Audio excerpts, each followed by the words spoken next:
যারা আমাকে দেখছেন, আসসালামু আলাইকুম সবাইকে। আহ, আজকের এই ভিডিওটা তাদের জন্য যারা সেলস এবং মার্কেটিংয়ে জব করেন, অর্থাৎ সেলস মার্কেটিংয়ে জব করেন তাদের জন্য। অনেক দিন ধরেই ভাবছি যে একটা ভিডিও বানাবো, আসলে সময় সুযোগের অভাবে বানানো হয় না। আজকের যে টপিকস বা আলোচনা সেটা হচ্ছে, যারা ডিস্ট্রিবিউটর ভাই আছেন তাদের উদ্দেশ্য করে এই কারণে, যেমন বিগত কয়েক বছর ধরেই আমি সেলস মার্কেটিংয়ে জব করতেছি। অর্থাৎ শুরু থেকে আমি একটা জিনিস দেখে আসছি, সেটা হচ্ছে যখন একটা ডিস্ট্রিবিউশন হাউসে বা ডিস্ট্রিবিউশন পয়েন্টে নতুন কোনো সেলস অফিসার কাজ করার জন্য যুক্ত হয়, কিংবা নতুন কোনো টেরিটরি ম্যানেজার অথবা টেরিটরি অফিসার আসে, তখন ডিস্ট্রিবিউটর ভাইরা এই নতুন সেলস অফিসার কিংবা নতুন ম্যানেজারকে পজিটিভভাবে নিতে পারে না। তারা ভাবে এর আগে যিনি ছিলেন সে খুব ভালো করছেন বা সে থাকলেই ভালো হতো, কিন্তু নতুন যিনি আসেন তার দ্বারাও যে ভালো কিছু করা সম্ভব, এই জিনিসটা তারা মানতে চায় না। তো আমার এই ভিডিওটা করার উদ্দেশ্য হচ্ছে যে ভাই, একজন নতুন সেলস অফিসার কিংবা একজন নতুন টেরিটরি ম্যানেজার, এরাও মানুষ, আপনিও মানুষ। কেউই মায়ের গর্ভ থেকে কোনো কিছু শিখে আসে না। একটা সময় পথ চলা শুরু হয় এবং শুরু হতে হতে আস্তে আস্তেই শিখে। প্রত্যেকটা মানুষকে আপনার সুযোগ দিতে হবে।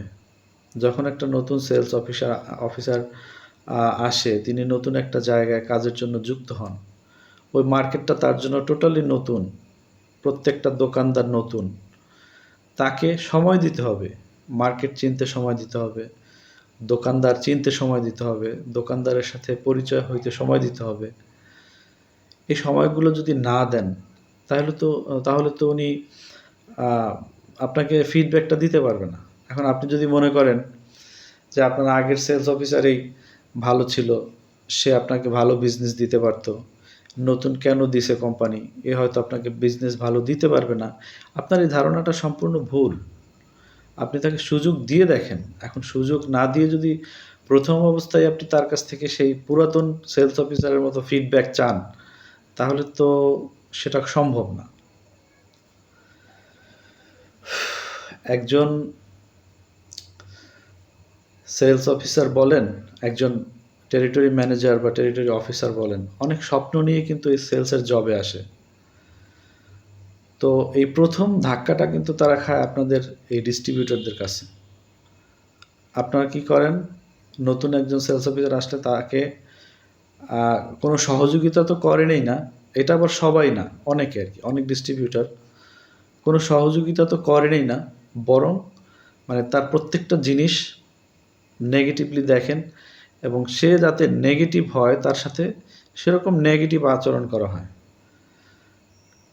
একজন নতুন সেলস অফিসার বা টিএসএম আসলে সে যদি ডানে যায় সেটা আপনার ভালো লাগবে না, সে যদি বামে যায় সেটাও আপনার ভালো লাগে না। তাহলে কোন দিক গেলে ভালো লাগে বা কিভাবে করলে ভালো লাগে সেটা আপনি বলে দেন না। কিন্তু আপনারা কি করেন, সেটা না করে ডানে গেলে বলেন যে ডানে গেল কেন, বামে গেলে তো ভালো হইতো। আবার বামে গেলে বলেন যে ডানে কেন গেল না, ডানে গেলে ভালো হইতো। ভাই, একটা মানুষ আপনার এখানে অনেক বড় একটা স্বপ্ন নিয়ে আসে সেলসে জব করার জন্য। সো আপনারা যদি তাকে সাপোর্ট না দেন, তখন কি হবে জানেন, ওই ছেলেটা হয় কোম্পানি চেঞ্জ করার চেষ্টা করবে দ্রুত সময়ের মধ্যে, অথবা এই সেলস পেশাটাকে ঘৃণা করে অন্য কোনো পেশা চলে যাবে। সো আজকের এই ভিডিওটা ডিস্ট্রিবিউটর ভাইদের উদ্দেশ্যে করা। যারা দেখবেন তারা আশা করি নতুন যে সেলস অফিসার কিংবা নতুন যদি কোনো ম্যানেজার আসে, তাদেরকে আন্তরিকভাবে সহযোগিতা করবেন, একটু সময় দিবেন, দেখবেন ইনশাল্লাহ ভালো কিছু হবে।